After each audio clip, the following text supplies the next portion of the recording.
tanto na Salve quanto na Salão Online, essas minhas últimas experiências, a gente sempre foi muito próximo do influenciador em si. Contratações mais assertivas acabam acontecendo dessa forma quando você consegue pular todas essas etapas. E com certeza você economiza dinheiro. Às vezes chegam briefings tão quadrados e tão engessados de algumas agências, eu acho que acabam não captando o briefing da própria marca ou que passou por tantos intermediários. E o criador faz um conteúdo, fica tão quadrado, destoa tanto que quem tá acostumado a ver ele, isso aqui não tá inserido na rotina dele, tá estranho. Porque marca, existem muitas e são muitas iguais. O diferencial é a forma que você vai se vender, a forma que você vai se comunicar, a forma que você vai conseguir contar a sua história. E você hoje conta a história muito através de influenciadores.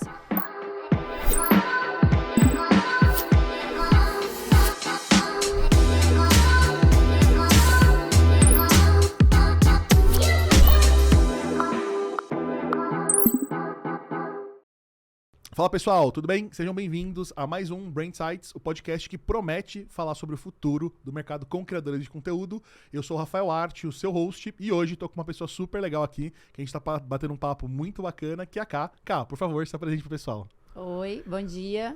Primeiro, obrigado por me chamarem pra cá. Bom, eu sou Camila Fonseca. Tô aí há alguns anos nesse mercado de cosméticos. Sou uma engenheira de alimentos. Caraca! Perdida no mundo do marketing, mas amo de paixão. Então caí aí de paraquedas num trainee aí de marketing. Amei. Desde então, tô aí, passei por L'Oréal, passei por Flora. Minha última experiência aí foram quase 10 anos de Salão Online e agora tô com essa experiência recente que eu tô amando como vice-presidente de marketing da Salve. Sabe, cara, é super legal essa história. Sabe uma coisa que eu tava ouvindo uma vez? Tava vendo uma palestra de um cara e ele falou assim, se você quer trabalhar com marketing, seja um engenheiro. Eu achei isso super interessante, que mostra como esse mercado ele abraça várias profissões. Assim, você acha que isso ajudou você? Cara, eu acho que a gente tem uma vantagem competitiva tão grande perante os outros com essa mentalidade de engenheiro. Eu escolhi a engenharia justamente porque eu falava assim, não sei o que eu quero fazer, eu sou jogadora de vôlei, não sabia que eu queria estudar, eu ia seguir carreira, o que eu vou fazer? Então eu quero estudar algo que tenha muita química, física e matemática e achei o curso de engenharia de alimentos. Porém, eu tenho times imensos de comunicação, né? E às vezes eu faço uma conta de, sei lá, 4 vezes 40 e faço de cabeça, uau, calculadora humana. E isso é uma coisa mais básica, mas eu acho que a gente tem um pensamento mais de exatas, que nos dá uma vantagem, assim, incrível no meio da galera de comunicação. E eu acho que tem bastante gente, né? Eu já vi muita gente. Não, e uma vez eu estava conversando com uma pessoa que falou assim pra mim, Rafa, o engenheiro, ele é o preguiçoso nato. Por quê? Porque qual que é a função do engenheiro? É resolver problema e tornar as coisas mais confortáveis. E aí, quando ele falou isso pra mim, eu comecei a aplicar nas disciplinas de marketing, veio muito na minha cabeça sobre esse resolvedor de problema, né? Essa pessoa que, assim, olha um contexto e quando você fala de desafio de marca, você tem coisas que são muito complexas, né? E como você consegue resolver isso de uma forma rápida, de uma forma eficiente e que resolva. Então, esse paralelo me fez pensar bastante sobre o mercado e porque, né, o pessoal de exatas tem vindo cada vez mais trabalhar com comunicação. E se a gente pensa na complexidade dos problemas de um engenheiro, que envolvem cálculos, estruturas e tudo mais, os problemas, assim, da nossa área, né, de comunicação e de marketing chegam a parecer até mais fáceis, né? Você consegue resolver vários ao mesmo tempo. E assim, como uma pessoa que fez engenharia, que trabalha com marketing, como que criadores de conteúdo apareceu assim na sua carreira? Assim, qual foi a primeira vez que você trabalhou com criador de conteúdo? Vamos lá. Quando eu tava na L'Oréal, criadores de conteúdo estavam ali em eventos, né, de lançamento de produto, mas a gente não tinha contratados e não trabalhava. Eram as blogueiras naquela época, Eram né? as blogueiras. Com blogs. Vi que seridono, ia num evento nosso, eu falei, uau! Aí, depois, quando eu fui pra minha próxima experiência, que era na Flora, a gente contratou um squadzinho pra uma linha nossa, que era a Ox, algumas influenciadoras, mas eram influenciadoras que era esse nicho de influenciadoras um pouco mais premiums, com uma grande base de seguidores. Na época já estava crescendo ali, já surgiu 2012, 2013, já tinha o Instagram, mas o que era o forte? Era o blog. Então, tipo, eram as blogueiras mesmo. Agora, com consistência e a fundo mesmo, foi na Salão Online. Aí eu entrei na Salão Online e veio um grande desafio na época, que era uma empresa que vendia alisamento e que estava começando a vender produtos para cabelos cacheados e crespos e precisava mostrar para o mercado que sim, também sabia fazer esses produtos. E quem melhor do que a usuária, a influenciadora que tinha passado por esse processo de transição para mostrar isso. Então, começamos a ir atrás dessas influenciadoras menores, essas consumidoras mesmo, né? Que estavam postando a sua trajetória nos blogs. Então, foi muito embrionário, foi muito inicial. Elas não sabiam emitir nota, elas não sabiam trabalhar direito, não sabiam postar direito. Então, a gente aprendeu junto. Então, foi muito incrível. Não, e eu gosto de pessoas, assim, do mercado que vivenciaram essa timeline de desenvolvimento com criadores de conteúdo, porque pra mim tem alguns marcos, né? E eu queria te perguntar sobre um deles. Porque até então o mercado falava muito sobre liso, né? Alisamento, cabelo liso e tal. E quando vem essa questão das cacheadas, teve um papel das influenciadoras como empreendedoras culturais do orgulho de ser uma cacheada, de ter o seu cabelo, de ter produtos que trazem isso. Como é que foi um pouco desse movimento, assim? Porque quando você fala que pegou pequenas criadoras de conteúdo, isso ainda estava bem no começo, né? O nicho de cacheadas não era algo consolidado como é hoje. Não, não era. E estava bem no começo e tinham algumas poucas, assim, eu lembro que tinha a Raiza, que ela já estava um pouquinho maior, mas na época a Unilever já tinha pego ela. E o resto realmente eram meninas menores, assim, que estavam contando sua trajetória. O consumidor estava querendo passar por aquilo, então estava começando a seguir, acompanhar aquilo. E como que a gente, marca, ia passar aquela mensagem com aquela autenticidade, com aquela veracidade delas. Então, era se associando a elas. Então, a gente aprendeu junto, só que tinha todo aquele mercado liso, que era onde estavam as grandes. Exato. Então, como que você ia competir com aquelas grandes bases de seguidores com um monte de pequenas? Hoje, a gente olha e fala, nossa, as micros e as nanos é isso. Exatamente. Taxa de engajamento muito maior e tudo mais. Mas lá atrás, quanto maior o número de seguidores, ou naquela época, quanto mais pessoas acessavam o blog, ou quantos mais fãs, eu não me lembro como é que se falava no Facebook, era curtidas, era fãs? Seguidores lá também. Seguidores na página não, do likes, likes. é isso. Quanto mais likes na página do Facebook, melhor. Então, elas não eram essas pessoas. Então, a gente foi construindo junto com elas. E no caso de Salão Online, existe um grande desafio, porque o consumidor ainda falava assim, Salão Online alisou o meu cabelo por anos. Eu não vou confiar nessa marca para botar no meu cabelo que agora passou pela transição. Super. E que eu quero deixar ele cacheado e bonito. Só com a ajuda delas que isso foi possível. Cara, e é muito legal, né? Às vezes eu paro pra pensar assim, que a gente viveu na época onde tinha criador de conteúdo no Facebook de fato, né? Hoje em dia é uma rede que pivotou muito essa pegada, mas antes era, tem que postar no Facebook e aí quem sabe reposta no Instagram, né? Essa dinâmica acabou mudando bastante. Eu me lembro, a gente fazia os contratos X entregas no Facebook, X entregas no blog. No blog, testemunial, né? Exato, era X textos para que nós postássemos no nosso blog, a gente tinha o blog todo de cacho, e com o YouTube, vídeo no YouTube. E aí com o tempo, vamos colocar entregas no Instagram também, tá crescendo. Hoje você nem olha para Facebook, não tem blog, Insta, TikTok e acabou. E assim, eu fico imaginando, né? Não é que para vocês naquela época micro-influenciador era uma estratégia, porque como é hoje, era o que tinha, né? Era o que tinha. E como que esse modelo foi evoluindo, assim, em questão de métricas? Vocês colocaram muito mais pessoas, era um squad fixo? Só porque, e aí é mais uma questão antropológica minha de conhecer como as marcas estavam estruturando isso no começo. A gente começou esse trabalho no final de 2014 com elas, e foi um trabalho muito legal, porque a gente lançou alguns produtos e lançou um site onde a gente alimentava com textos delas. Então, um site com texto delas, com dicas. E aí, ao longo de 2015, as consumidoras que iam consumindo o conteúdo desse blog começaram a pedir produtos. Que o blog chamava todecacho.com.br. Super. Então, foi uma marca de produtos que foi criada a partir dos pedidos da consumidora, da comunidade. Muito bacana. E com a ajuda das influenciadoras, das blogueiras na época. Então, durante 2015 inteiro, basicamente, a gente fez muitos grupos, muitas reuniões. Esses são os produtos que a gente está trazendo de fora, que tem disponível, isso que tem no mercado brasileiro. O que a gente pode lançar, o que vocês querem? E em setembro a gente lançou a linha, e desde então essa é uma das linhas de maiores sucessos e referência para cabelo cacheado. Em 2016, a gente fez os nossos primeiros contratos de mais longo prazo com essas meninas, principalmente que a gente já vinha se relacionando desde o final de 2014. Super. E a gente foi vendo que fomos aprendendo on the go. a menina que está postando a gente há mais de 2, 3 meses, o consumidor confia mais, porque está fazendo parte da rotina dela, passa mais credibilidade. O que hoje a gente fala que é óbvio, que o contrato de longo prazo faz parte da rotina, é muito mais crível. Naquela época a gente aprendeu com o tempo e vendo os números, nem as métricas, a gente não sabia como medir. Tá dando certo? Tipo, não sabemos, a gente foi aprendendo, criamos métricas e criamos metas para elas, né? Tipo, se vocês postarem e tiver tantos likes e tantos comentários e somando de todas as redes, e a gente tá pagando isso e divide o valor por tanto de engajamento, e aí criava. Então foi indo assim. Então em 2016 nós fizemos o nosso primeiro time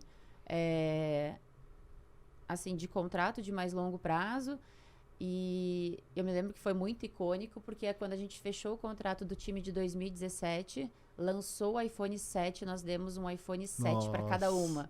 Principal ferramenta de criação de conteúdo, né? Mas esse era o lance, assim, porque elas não tinham fundos legais, elas não tinham locais não tinha esse senso hoje que tem um pouquinho de estética. Porque eu ainda acredito que muitas produções não é o que entrega. Você tem que entregar o que está dentro do contexto do criador ali, Perfeito. Não tirar da rotina, não parecer um anúncio no meio das entregas normais e da rotina dela. Mas era muito ruim. Você associar sua marca a luz era ruim, era tudo muito ruim. E a gente foi ajudando elas a melhorar aquela qualidade. Então, em 2017, a gente deu um iPhone, foi assim um boom na vida. Gerou um desejo, todo mundo queria ser embaixador da Salon Line. Então isso mesmo. E com o passar dos anos, a gente foi sempre investindo em coisas para melhorar a qualidade dessa entrega, para que a entrega para a gente fosse melhor, mas ainda assim dentro da realidade dela. Então, elas podiam pedir coisas para o cenário da casa dela. Não é que a gente, vamos levar elas para um estúdio. Não. Dentro da sua casa, o que pode ter de melhor para que a entrega do nosso produto do nosso conteúdo seja melhor? E sempre sem briefing. Sempre assim, esse produto, as qualidades desse produto são essas, qual é o seu estilo de fazer? Que isso eu acredito até hoje que é uma maneira mais livre de ser feita, é melhor. Muito legal. Não, e assim, é engraçado porque você tá falando isso hoje, pra quem tá assistindo aqui, parece hiper óbvio, né? Mas, cara, antigamente você, principalmente nessa época, 2014, 2016, pra mim era um dos auges onde as marcas tinham aquele amor, aquela paixão pela marca, que tem que falar exatamente como a gente quer, do formato que a gente precisa. Então, ter essa quebra de paradigma, ela é super legal, né? Não, e eu sofria por a gente não ter dinheiro pra pegar as grandes, assim, porque existia uma, duas grandes ali cacheadas. Citei a Raiz, era uma referência. Depois ela acabou tendo uma linha de produtos com a seda. Mas ela era muito cara pra gente. Então, com o dinheiro dela, a gente fez um time. Uhum. E através de uma necessidade do que a gente tinha ali, a gente criou um modus operandi de trabalho que funciona até hoje. E que o mercado também foi descobrindo que funcionava. Foi através de uma falta. Eu não tenho dinheiro para pagar essa grande, então eu vou contratar 15. A gente chegou a ter 36 meninas no time, contrato fixo de 1 ano. E eram 36 cacheadas. Que legal. E não eram micro, super nano influenciadoras, não era um projeto de micro influenciadoras, eram as embaixadoras da marca. 2, 3, 4 viagens por ano, salário fixo por nota, né? Fiscal fixa por mês, muitas entregas. Então, isso foi construindo uma solidez de que a Salon Line, os produtos faziam parte da vida dela. E tem meninas que estão até hoje. Então, meninas estão de 2016 e eu acompanho ainda o trabalho da marca, mesmo não estando mais lá, que eu vi que renovaram 2024 e estão lá com a marca. Super legal. Estão 8 anos, 9 com a marca. Não, e sabe que vou te dar um testemunial também em relação a isso, porque, cara, eu converso com muita gente no mercado, né? Vendendo projeto, essa parte de montar times de influenciadores. E quando eu conversava com marcas que têm alguma aderência com segmentação online, elas falavam assim: a gente quer ser tipo a Salon Online. Então isso meio que virou um selo, né? E muito legal ver que você, tava com a mão completamente imersa nisso daqui e construiu essa cultura. E uma das coisas que eu falo, quando uma empresa fala assim: eu quero ser tipo a Salon Online, eu falo assim, cara, existe um trabalho muito importante de educação dos criadores de conteúdo, porque todo mundo quer o criador perfeito, que já tem um conteúdo bom, que já performa e é barato, né? E vocês fizeram esse educacional de canal de vendas como um todo de uma forma super legal. Como que foi essa experiência, assim, aprendizados? E o que vocês viram de ganho, de pegar, às vezes, criadores que estão começando, abraçar eles e participar dessa jornada de crescimento? E o que eu acho mais interessante nessa sua pergunta é que tudo isso a gente fazia sem ter métricas claras de que funcionava. Era só o feeling total. É o feeling, porque nada mais era do que um investimento de topo. A Salão Online tem o seu e-commerce, mas não é a grande base de venda, é muito bem distribuída em canais físicos, né? Então, era um grande investimento nessas meninas e não eram assim, compre aqui, last click. Mas o acompanhamento era muito assim, tá aumentando a venda, o nosso awareness está crescendo, nossa etapa de consideração está incrivelmente maior. Então, foi muito de acompanhamento de etapas de funil mesmo, mas nunca sabendo ali, esse é o meu ROAS dessa contratação aqui. É realmente acostumar a trabalhar quase que no escuro. E aí, depois, quando a gente começou a ter mais pandemia, todo mundo começou a tentar focar mais no e-commerce, a gente começou a tentar trabalhar com as meninas com link, com cupom. Aí você via e falava assim, nossa, tem algumas que é incrível a quantidade de likes e a quantidade de engajamento, mas não converte. Ela realmente, essa menina aqui, ela tá topo de funil. E outras que você olha, por que essa garota vende tanto? A base tão pequena. E aí você vai indo para lógica do micro e do nano, porque já não eram só as grandes, né? Dentro do time de embaixadoras ao longo do tempo e projetos de micro influenciadoras. Mas até me perdi qual que era a pergunta mesmo, mas eu voltei na parte da métrica, que era muito importante. Não, super. Era sobre essa questão do educacional com os criadores que foram feitos, assim, de pegar ele começando, educar, ver ele começando a performar. Você sentia que tinha uma correlação clara entre vocês investirem tempo ensinando eles versus o retorno, seja para topo ou para fundo de funil? Com certeza. E existia também o amor deles em trabalhar com a gente. E isso era um diferencial muito grande que se refletia nas entregas deles. Então, a gente fazia um contrato, a gente fazia algumas coisas de encantamento durante esse contrato. Então, tem um encontrinho. Durante esse encontrinho, tinha coisas educacionais. Tinha aula disso, aula daquilo, coisas que continuava o ensinamento para eles, para que a gente se beneficiasse com entregas melhores. E, ao mesmo tempo, eles estavam num hotel legal e iam gerar conteúdo. A gente ia ter nossas menções e tudo mais muito maiores naquele momento, naqueles dias de encontrinho.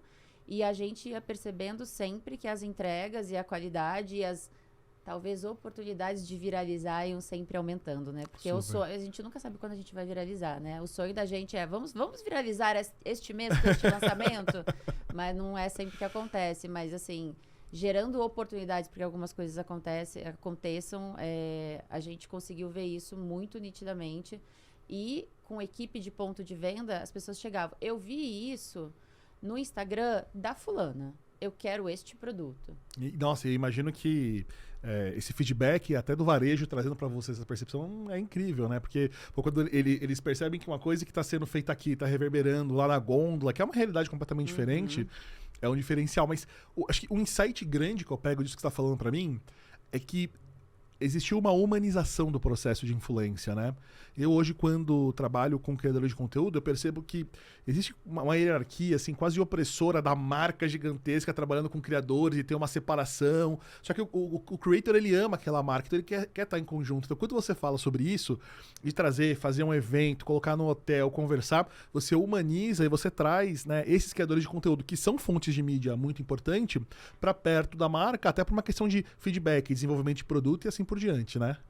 Com certeza, e eu acho que, assim, nada contra, mas eu acho que às vezes tem algumas empresas que colocam tantos intermediários, tantos parceiros no meio. Às vezes eu tenho uma grande agência, essa agência não tem uma área de digital, essa agência contrata um outro parceiro de digital, que às vezes não tem uma área especialista em influenciador que contrata um agente que tem vários influenciadores e que aí chega no influenciador.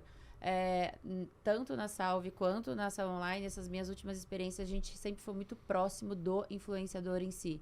E isso dá uma sensibilidade para você saber se o fit com a sua marca é melhor ou não. Então, contratações mais assertivas acabam acontecendo dessa forma quando você consegue pular todas essas etapas. E com certeza você economiza dinheiro nisso tudo, né? Porque é uma... É o 20% do 20%, né? Exatamente. Então, assim, essa parte da aproximação da economia e de você entender efetivamente o fit daquele influenciador com a sua marca, garante mais 50% do resultado garantido. Super. Eu tenho uma história meio maluca disso, que é de um amigo meu, João. Ele era head digital numa marca bem grande de bens de consumo, né? E aí uma vez ele pegou um conteúdo de um influenciador e ele virou e falou assim, cara, eu quero conversar com esse criador de conteúdo. A gente chegou pro criador, tal, o João, cara, quer conversar com você. Aí a primeira coisa que o criador falou, o que eu fiz de errado? Não, você não fez nada de errado. Ninguém nunca fala com ele? Ele só quer conversar com você. E aí a conversa do João foi assim, cara, eu gosto muito do seu conteúdo. Eu que pedi pra te colocar na campanha. Só que assim, quando eu vejo esse conteúdo que você fez, não é você. Você tá lendo um briefing de forma engessada. Cara, tenha liberdade criativa. Eu só preciso passar essa mensagem. Todo o contexto do vídeo você que faz. E pro criador de conteúdo foi um negócio meio... muito estranho, né? Porque ele não tinha tido nunca essa relação com uma marca e tal. Então foi uma história que me marcou muito pautado nisso. Aí eu queria te fazer uma pergunta, assim, qual que é uma história de criador de conteúdo que já te marcou, assim, meio maluca, ou alguma percepção que você já teve, que você fala assim, puta, isso me marcou, essa ativação, ou esse criador, ou esse conteúdo? Pra quem não sabe, a Salve também comprou a Contém 1 Grama. Então a Salve tem uma marca de maquiagem, Sim. comprou a Contém 1 Grama e relançou no ano passado. E a gente tem uma embaixadora que também é minha amiga pessoal, que é a Carol Pinheiro. E eu estava num domingo, bem belíssima, em casa, agora em janeiro, e ela me manda, acorda e tem uma mensagem dela assim, amiga, eu preciso do primer da Contém 1 Grama. Tem, porque o shopping só abre às 2 da tarde e tem previsão de que vai chover às 3 da tarde. E eu preciso desse primer para gravar um conteúdo ao ar livre antes desse horário. Aí eu falei, eu tenho aqui. Ela, vou mandar um Uber Flash agora para buscar, porque o que acontece? Eu usei o que eu tinha para mandar para confeiteira e ela fez um bolo do primer. Porque era ela ia fazer um vídeo pra comemoração de 1 ano de Contém 1 Grama, então ela mandou o dela pra confeiteira fazer um bolo igual. Fazer o top, e ficou feio, sujou, a embalagem é branca. Mandei pra ela. Falei, beleza, ajudei minha amiga, ela vai gravar. Aí umas 3 horas da tarde, falei, e aí, conseguiu gravar antes da chuva? Ela, você não vai acreditar que aconteceu? A gente tá fazendo BO por conta do primer. Eu falei, como assim? Ela, BO, modo de falar, né? Em suma, o motoqueiro chegou no prédio dela, avisou que ela tinha que descer pra pegar. Uma outra pessoa de um outro apartamento chegou no motoqueiro e falou, a Carol mandou eu vir aqui, pegou o primer, isso tudo ela me mandou os vídeos das câmeras, pegou o primer e vazou. Caraca. De volta pra dentro do prédio, e eles não conseguiram rastrear pra onde foi essa pessoa. Ela não achou o primer de volta, ela não conseguiu ter o primer pra gravar, não deu tempo de comprar no quiosque, que só abria 2 da tarde, porque era domingo, que é no shopping, e poder gravar. Ela teve que gravar sem, ela pegou, segurou assim, meio pra cobrir o que tava sujo. Super. Mas o vídeo ficou incrível, porque do nada ela pega o bolo, que ficou igual, e ela morde e come, e é um bolo. E ficou muito legal, muito criativo, muito diferente. Mas o que estava por trás dessa história é que o primer, um simples primer da Contém 1 Grama, ele foi roubado no prédio dela e teve, assim, um auê, o prédio todo se movimentando e ninguém achou o primer dentro do prédio. Não, é muito maluco porque, principalmente quando você fala sobre logística, envio de produto e tal, porque, assim, o conteúdo pronto, ele é uma coisa, né? Mas tem toda uma história por trás, produção, chute e tal, para que aquele negócio aconteça. E no fim você vê, né? Qual que é a história que eu penso nisso? A Contém 1 Grama tem que lançar um programa de venda express. Compra, depois de 1 hora tá em casa. Que aí vai resolver grande parte desses problemas. E fora isso aqui, você tá comentando um pouco sobre a Salve, assim... ela pra mim é um case super grande de uma empresa nativa digital que tem uma aderência gigantesca com criadores de conteúdo. E ela é um case também, né, para muitas outras empresas que querem chegar nesse nível, acho que não só de aderência digital, mas principalmente criação de conteúdo. Como está sendo essa experiência? O que você viu que você ficou encantada dentro desse modelo lá na Salve? E a Salve, ela tem... a história da Salve é muito parecida com a história que eu acabei vivendo também nos últimos anos com o Salão Online, mas é uma marca que primeiro nasceu com as redes sociais, e a comunidade foi pedindo produtos e ela trouxe produto depois. Então, o primeiro produto da Salve foi o antioxidante hidratante, que foi um produto muito co-criado com a comunidade. Que legal. E isso está no DNA da marca até hoje. Então, a gente chama de comunidade tanto os influenciadores, tanto os funcionários, tanto os consumidores. Então, tudo é comunidade. Da comunidade vem tudo. Vem o insight, vem a ideia, vem a aprovação, vem a validação. Então, começa lá e termina lá. Então, deu a ideia, depois a gente leva a ideia embrionária, depois a gente leva o produto para aprovação, depois é essa comunidade que vai comprar. O trabalho com influenciadores também começou muito lá no começo e muito bem feito, com muita liberdade criativa, com muita liberdade para que aquele conteúdo da Salve fizesse parte da vida daquele criador e não que parecesse uma propaganda ali no meio do dia a dia, porque eu acho que isso às vezes acaba acontecendo, às vezes chegam briefings tão quadrados e tão engessados de algumas agências que eu acho que acabam não captando o briefing da própria marca ou que passou por tantos intermediários e chegou na agência que briefou o criador de conteúdo e o criador faz um conteúdo, fica tão quadrado e destoa tanto que quem está acostumado a ver ele, isso aqui não está inserido na rotina dele, está estranho. Então, eu acho que a Salve sempre fez muito bem isso, dos conteúdos estarem sempre muito inseridos na rotina e no dia a dia dos criadores. E eu tenho muito orgulho de estar ali no meio disso agora e continuar esse trabalho.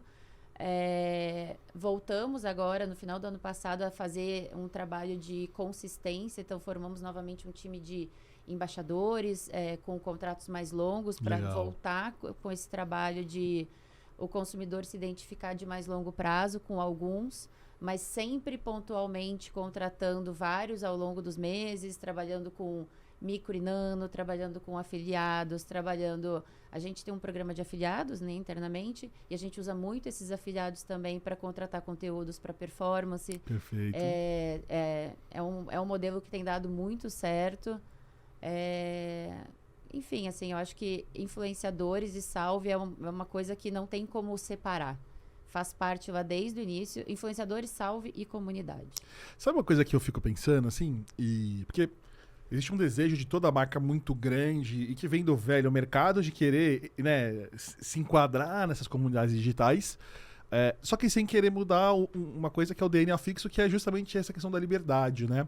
Eu lembro que os primeiros conteúdos que eu vi da Salve, eles quebravam um paradigma muito grande, porque eles davam essa liberdade criativa para o influenciador versus um mercado que quer fazer a comunicação quase como se o influenciador fosse um dermatologista, né? Não, você tem que falar dessa propriedade, desse daqui, assim como funciona, não sei o quê, quando na verdade um criador de conteúdo quer usar aquele produto para fazer uma maquiagem artística, que não casa nada, às vezes, com as propriedades do porquê ele foi desenvolvido, assim.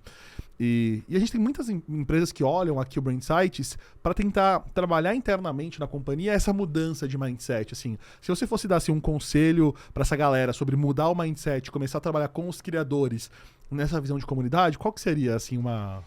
E eu vou até fazer um complemento no que você está falando. A Salve ainda vai contra, porque a Salve é uma marca de dermocosméticos que é colorida. E ela foi a primeira a sair daquele branco ou daquele frasquinho âmbar. Então, como é que eu vou ter uma marca de dermocosmético com produtos super eficazes, super eficientes, que é colorida e que pode, sim, tornar a rotina divertida? E trabalhar com influenciadores. Então, isso tudo junto com a liberdade criativa e com esses conteúdos diferentes, foi o que instigou a outras marcas virem depois de Salve e criarem... outras nativas digitais vieram depois, né? Inclusive também coloridas. Mas eu acho que é muito... Assim, eu não quero desanimar ninguém, mas eu acho que é muito mais fácil você nascer assim do que você pegar, por exemplo, uma gigante e querer uma empresa gigante, né? E se tornar uma empresa completamente digital e fazer todos esses processos serem iguais a uma pequena que já nasce assim, que está enraizado em todo mundo, mas não é impossível. Eu vejo muitas grandes multinacionais fazendo essa movimentação, mas são planos de anos. Você tem grandes estruturas, inclusive de fora do Brasil, que tem que aprovar pequenas coisas e que nessas pequenas você resolve e faz e realiza em 2 dias. Então, assim, você pega... Surgiu um meme com o influenciador X.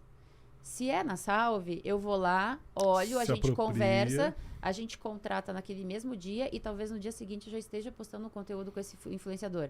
Não é talvez, isso já aconteceu. Se é uma multinacional, alguma empresa com processos um pouco mais engessados e que é bem comum, esse processo todo para a pessoa conseguir tentar aproveitar esse momento, às vezes pode demorar 2 semanas, 1 mês. E já passou o hype. Ah, com certeza. E aí, o que adianta? Então, assim, tem uma coisa na internet que eu falo que é o ótimo é inimigo do bom. Não tem que estar perfeito, você tem que aproveitar o momento e você tem que postar logo, porque nem sempre o que tá incrível e lindo para você, nem todo mundo pensa igual. Então, às vezes o improviso é o que vai dar certo, é o que for mais rápido. Tem que ser mais rápido. E aí eu quero completar meu pensamento tirando uma dúvida com você. Então hoje vocês têm uma área de influência lá dentro da Salve, né? Que é que só olha para essa parte, gerência dos influenciadores e toda essa gestão como um todo, certo? Temos. Boa. Uma coisa que eu falo para marcas assim que querem ter um pouco mais de aderência é o seguinte. Acho que a primeira coisa, não pode ficar jogando a disciplina de influência, cuida aqui ou cuida ali. Não, cara, tem que ser uma disciplina que ela tem que ser olhada num 360, né?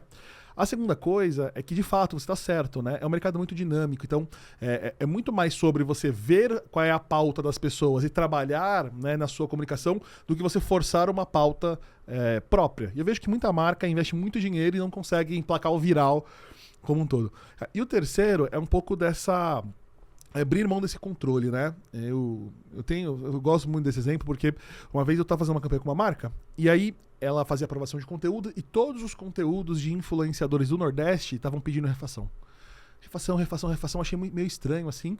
Aí quando eu fui ver, eles estavam pedindo refação porque as pessoas estavam falando o nome da marca errado. Errado, né? Que não é errado, é a forma como a pessoa fala, por causa do sotaque, regionalização e assim por diante. E a marca batia o pé. Não, tem que falar do jeito como a gente fala aqui em São Paulo.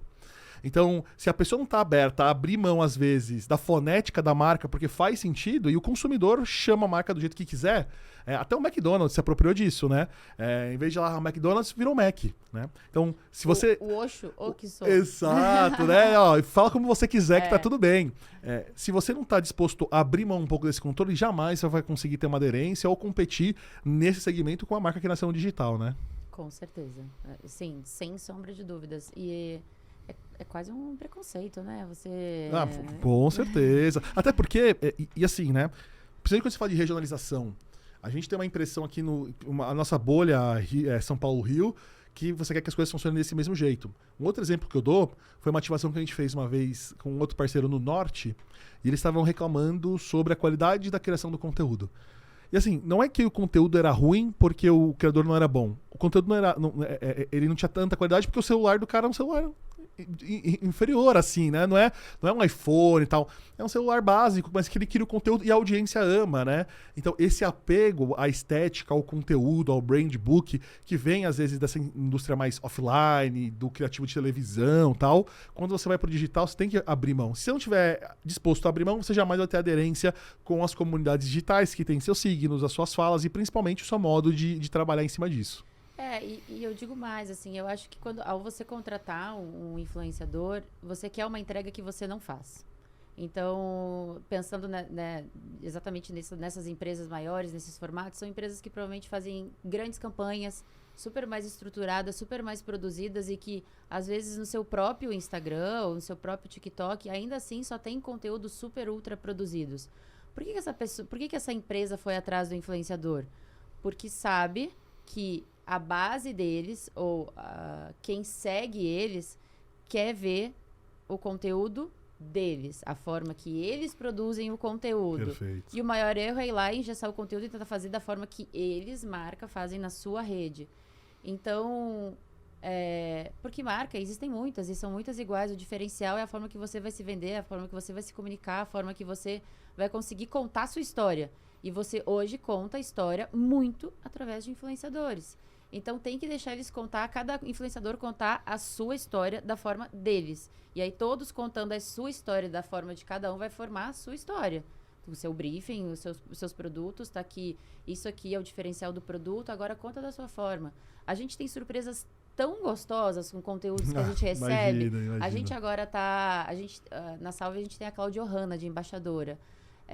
E ela fez recentemente um conteúdo de um spray reparador calmante que a gente tem, tão divertido, tão gostoso, que ela tá na praia, e ela tá no banheiro, ela fez, assim, em vários locais, assim, sabe? E ela não é uma influenciadora, ela é uma atriz, mas ela tem se adaptado a esse meio de influência. O conteúdo dela tem uma produção super legal, mas é divertido. Então, assim, a gente tem muitas gratas surpresas nesse meio, quando a gente pega e dá um briefing e não engessa. A pessoa tem a sua liberdade criativa também. Eu tenho uma brincadeira, né, que a gente fazia ativação com alguns clientes, e a gente tinha uma métrica específica, o cara que chamava Jabá do Bom. O que significava isso? Às vezes a gente fazia um conteúdo com influenciador e tinha um ou outro comentário de alguém falando assim, nossa, esse aqui é jabá bom. Né, brincando, porque sabe que é uma publicidade, mas é tão legal que o cara elogiou esse formato. Aí era um KPI nosso. Nessa campanha a gente teve 10 pessoas falando que foi um bom jabá. Né? E é interessante, porque a relação com a publicidade das pessoas, ela muda. Uma vez que o criador de conteúdo, ele entrega um contexto, né? Então ele tem um começo, um meio, um fim. A marca, ela não está só num ponto específico. Essa marca acompanha, ele consome ao longo do tempo. E é diferente daquela mídia de interrupção como um todo. E quando o consumidor ele recebe uma publicidade, uma comunicação de marca super legal, ele fica ainda mais surpreso. Porque, poxa, que legal que eu tô recebendo um conteúdo legal, informativo, de alguém que eu gosto, porque no fim a gente quer consumir. Né? Eu acho que a publicidade, e essa é a minha visão de um cara que também sou engenheiro e entende esse mercado, né? As pessoas não querem, não tem, assim, o problema não é a publicidade, o problema é a publicidade ruim que faz com que a pessoa se sinta mal por estar vendo aquilo e achar que aquilo tá totalmente fora de um contexto. Se sente quase enganado, né? Super, né? E acho que recentemente também tenho visto um movimento muito legal de influenciadores, atrizes, pessoas influentes que começam a postar uma marca, aquilo tá na rotina delas, mas não é publi. E aí, em determinado momento, a marca vai lá e nota e compra um publi ou fecha um contratinho, alguma coisa, e aí você vê os seguidores dessa pessoa e fala assim, que legal que a marca te notou. Então é um outro trabalho. Aconteceu isso com a gente recentemente, a gente acabou de fechar fechou um contrato com a Fernanda Nobre, e ela já vinha postando a gente com frequência de um produto nosso que nós lançamos no ano passado, e aí a gente fechou com ela uma publi. E aí os seguidores falando assim, que legal que vocês notaram ela. Isso já estava na rotina dela. Super. Ela já estava postando. Os consumidores, os seguidores dela, né? Já estavam vendo isso. E aí quando ela postou e colocou que era uma publicidade, eles ficaram felizes. Porque a gente percebeu ela. E eu acho que tem esse outro lado das marcas também entenderem quando tem uma oportunidade para se fazer isso, é muito importante também. Tem uma coisa que eu vejo muito, principalmente na Salve, assim, eu gosto de ver, eu entro nas marcas que a gente vai conversar e vou ver as pessoas que marcaram as marcas, né? E é impressionante o quanto de consumidor cria conteúdo, marca vocês. E tem o famoso, hoje eu tô toda blogueirinha, quando ela vai falar principalmente de cosmético, dermos cosméticos como um todo, mas a comunidade ela tem uma potência muito grande, né? E aí no fim, eu acho que os criadores de conteúdo que vocês trazem são apenas mais uma pessoa naquela comunidade. A diferença é que ela tem um pouco mais de voz por ter uma base um pouco maior, né? Mas ela faz parte desse contexto. Não necessariamente tem a base um pouco maior. Muitas vezes, assim, são pessoas que fazem os conteúdos, a gente acha bacana, a gente entra em contato e compra até para performance. Que legal. Então, assim, não necessariamente a pessoa é um influenciador, mas postou, nos marcou, a gente gostou, achei super interessante. Recentemente a gente lançou um protetor solar em bastão e começou a viralizar por aí uns vídeos com câmera UV. Porque aí mostra efetivamente a ação dele. Super. Então a menina, o primeiro que viralizou, a menina ela foi pra academia, fez 80 minutos de esteira, malhou, depois ela subiu pra casa, botou o biquíni, nadou e ela vinha com a câmera UV e a cara dela preta. Então esses conteúdos eles foram viralizando e aí depois outros faziam, não, eu tenho a câmera UV, eu vou conseguir uma câmera UV, vou fazer também, e foi um atrás do outro. Virou assim, uma trend, basicamente. Virou basicamente uma trend. E o produto esgotou. Nossa, que legal. Não, isso é muito bom. E uma dúvida que eu tenho, que eu gosto de fazer com o pessoal que vem aqui, é assim, a gente trabalha com criadores o tempo todo, né? Uma vez a minha mãe me viu trabalhando no home office e falou assim, filho, por que você tanto fica no Instagram? Porque até hoje ela não sabe com que eu trabalho, né? Não sei se o erro é meu. Você tá fazendo o que no Instagram? Eu sou no Instagram. E aí eu tenho uma curiosidade que é assim, cara, o que você hoje consome de conteúdo no seu tempo vago, na sua hora de descanso? Bom, na hora de descanso eu pratico muitos esportes e leio muito. Que legal. Então assim, eu tento não ficar muito na internet, assim. Eu leio muita coisa, eu leio muito artigo, muita coisa gringa, mas em termos de redes sociais, eu confesso que eu não consigo ficar tempo no TikTok. Eu devo entrar no TikTok uma vez por semana e ficar 5 minutos. Aí eu entro, olho a timeline lá da Salve, contém, e deu. Não consigo, assim, de verdade, não me pegou. E Instagram, eu sou mais consumidora de timeline ou de ir lá no Descubra, sabe? Super. Aí eles ficam me entregando tudo que é afim. Então, me entrega muito marcas, eu fico descobrindo marcas gringas, posts gringos que eu adoro, então... E vai salvando. Vem referência. Então, a gente tem um grupo, assim, com algumas pessoas do trabalho que a gente fica se mandando ou vê lançamentos das marcas. Vamos comprar isso para testar. Ou olha que legal essa forma de postar essa textura da maquiagem. Vamos tentar fazer alguma coisa parecida que essa marca X da Inglaterra fez. Me entrega muito post de cachorro, de gato, de esporte.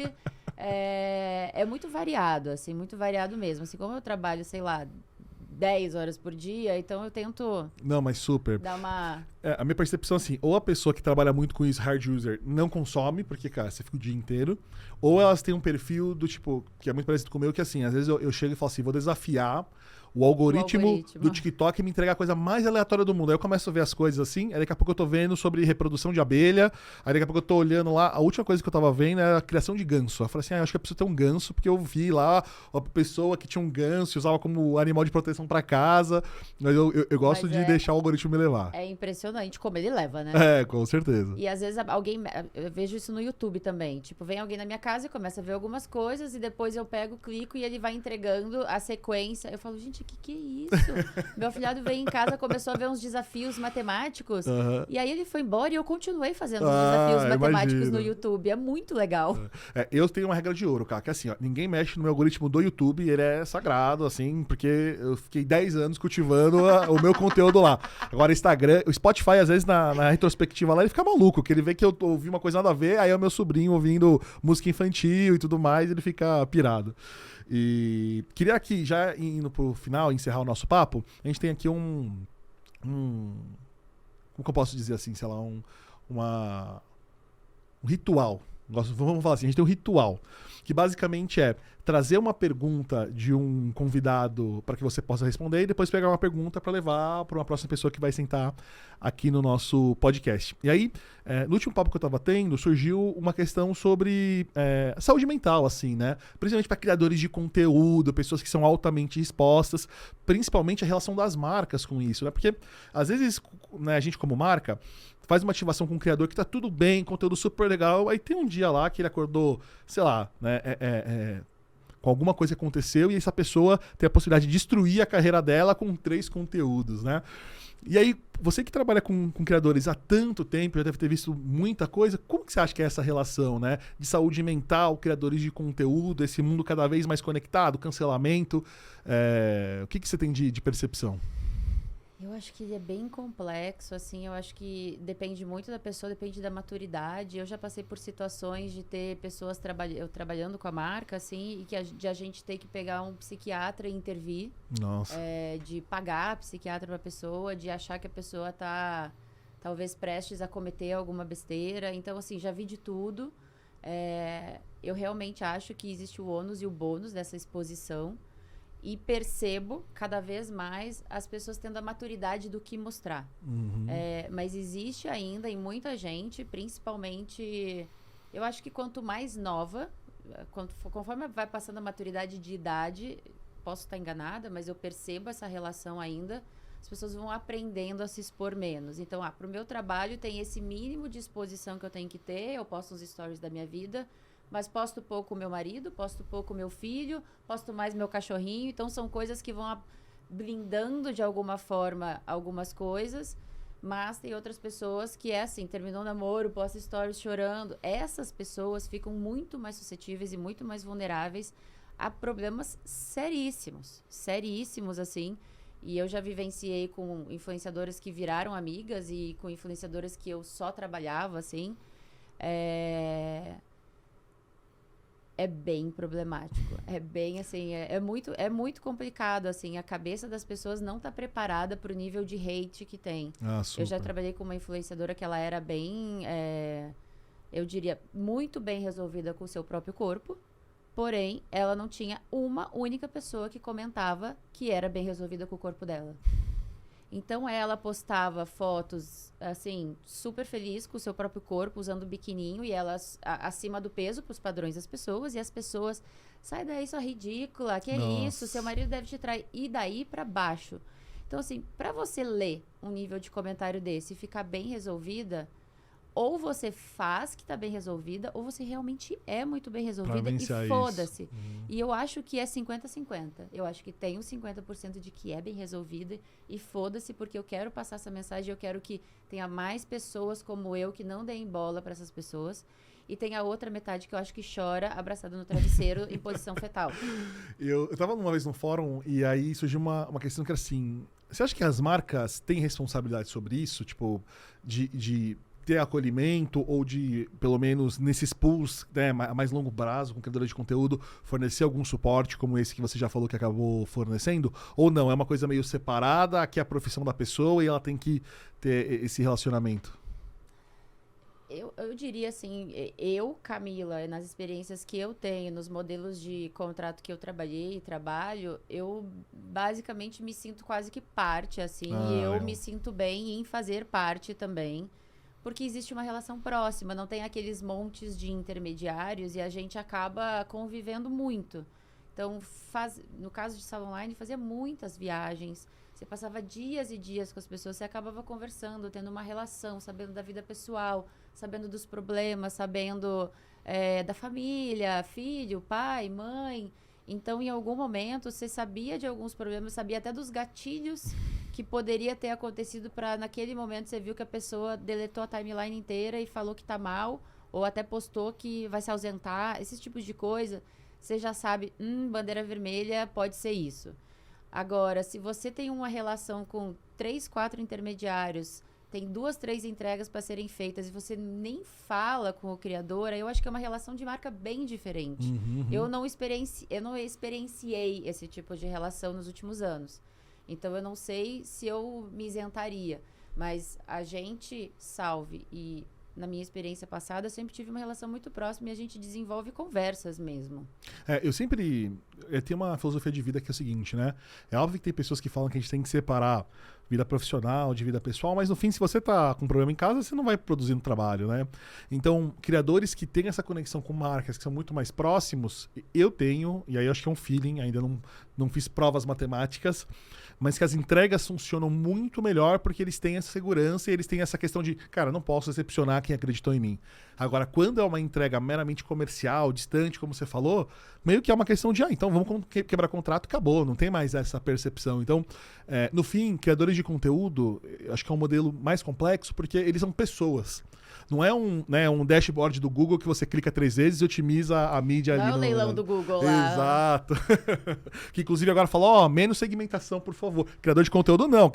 Segmentação é a pessoa, ela vivencia aquilo de fato. E aí, de novo, né? E é uma pessoa que tá ali esperando ver quantas pessoas curtiram, quantas pessoas comentaram, quantas pessoas viram os stories, qual é o engajamento para aquilo. Não, e tem uma percepção, tipo assim, cara, eu não posso falhar com a Salve, eu quero fazer um conteúdo, eu quero que ele performe, eu quero que ele funcione por causa dessa relação. Então, quando, sei lá, me perguntam assim, por que todas as marcas não trabalham criadores de conteúdo em alta performance? Porque eu acho que tem esse quê de humanização e proximidade, que tem pessoas que não estão dispostas e tá tudo bem, e marcas que já entenderam esse jogo e trazem o pessoal para perto e por isso hoje estão super bem posicionadas em cima disso. Mas eu acho que é assunto para um podcast inteiro, né?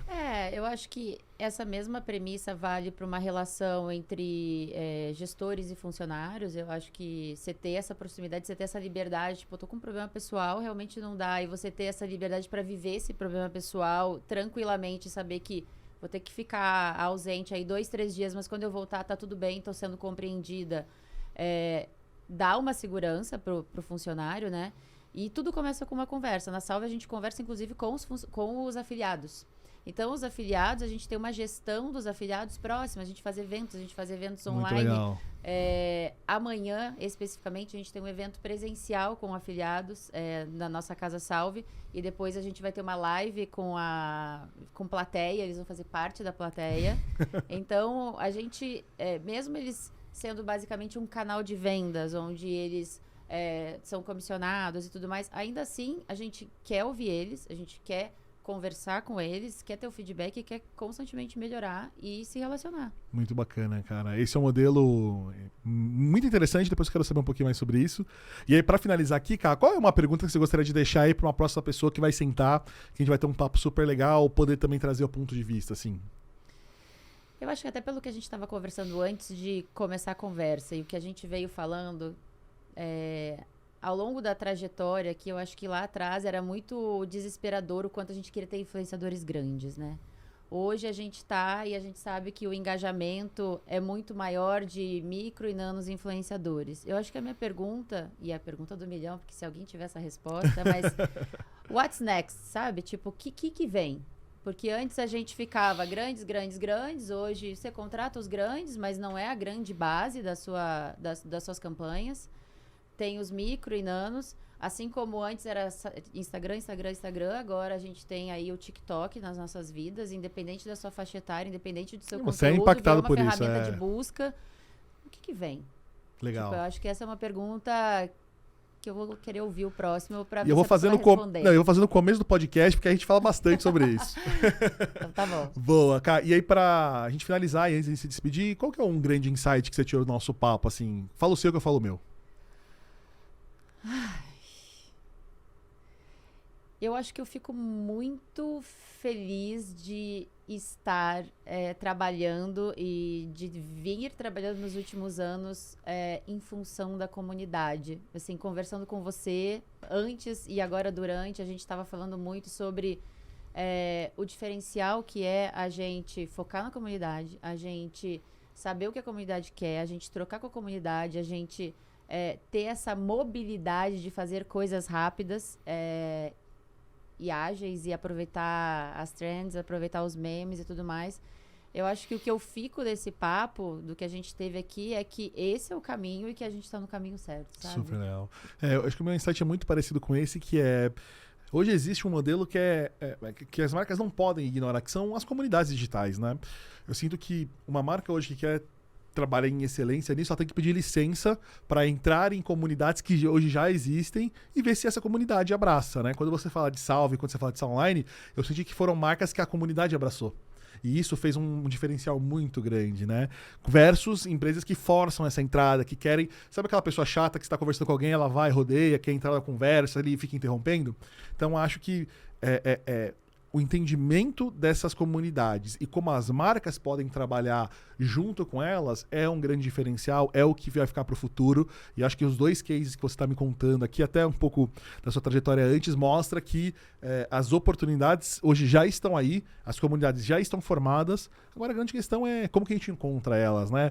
Por exemplo, você tem comunidades que são grupos do WhatsApp, não está indexado. Quais são esses grupos?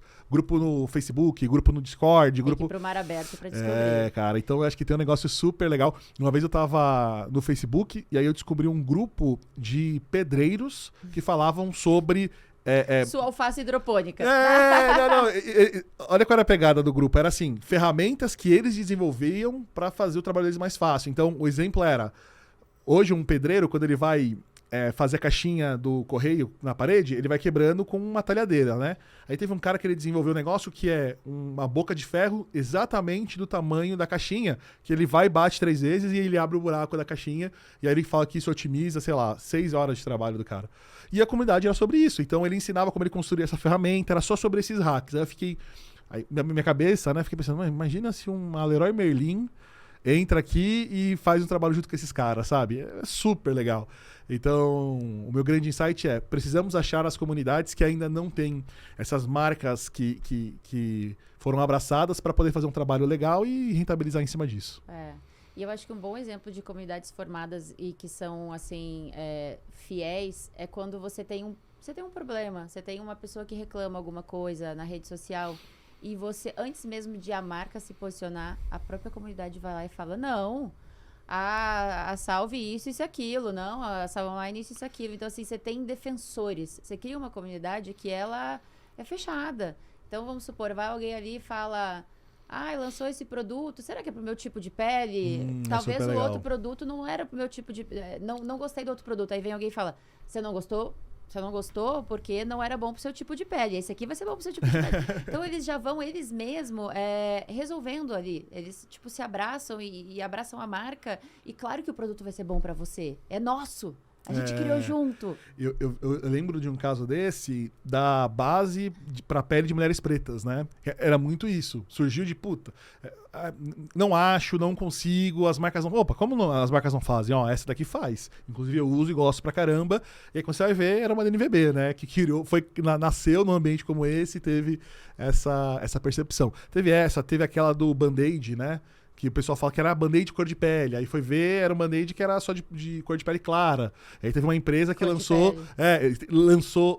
um outro. Então, você vê como essas comunidades hoje elas já existem, né? E as oportunidades estão aí. É muito mais uma questão de você entender e acho que descer um pouco desse pedestal para ouvir as pessoas e a partir disso monetizar, enfim, criar produtos como vocês fazem muito bem. A gente tem o caso da Contém o Grama, que é uma marca com um awareness muito forte, que a gente comprou, né? E a gente relançou um grande sucesso do passado, que é o lápis super preto. E ele realmente é um lápis que se você passa, ele seca, ele não sai de jeito nenhum. E uma menina fez um vídeo mostrando que ela esfregava e não saía. E a galera começou a falar embaixo que era mentira. E aí veio uma outra galera falar assim, não, é verdade, eu fiz isso e aquilo, ele não sai. E começando a defender. Aí essa mesma menina, ela fez novamente um vídeo mostrando, passou a mão, passou não sei o que lá, passou não sei o que lá, demaquilante. Não, só sai, tipo, com o gel ou coisa assim. Realmente, ele tem uma fixação incrível e não era mentira. Eu não fiz nenhum truque nesse vídeo. Mas o bom é que a comunidade foi lá e já falou assim, é isso, ele não sai. E se a comunidade não tivesse ali, talvez ia... Por que as pessoas comentam que não funciona? Porque realmente elas são incrédulas, não é que elas não gostam, elas são incrédulas e se não tivesse uma comunidade que validasse, talvez essa criadora nem tivesse a vontade de fazer um novo vídeo para mostrar, ó, gente, ó, tô refazendo para vocês verem que o negócio funciona. Tá aqui ao vivo, não sai. Muito legal. Então, cara, obrigado pelo papo. Eu queria deixar aqui as portas super abertas pra gente ter uma conversa mais no futuro, porque acho que tem muito assunto em cima disso. Conta aí com os comentários e o feedback do pessoal. E, pô, super legal. Obrigado pela sua disponibilidade. Obrigada a você e aguardo o convite para a próxima. Com certeza. Gente, muito obrigado. Valeu, tchau, tchau.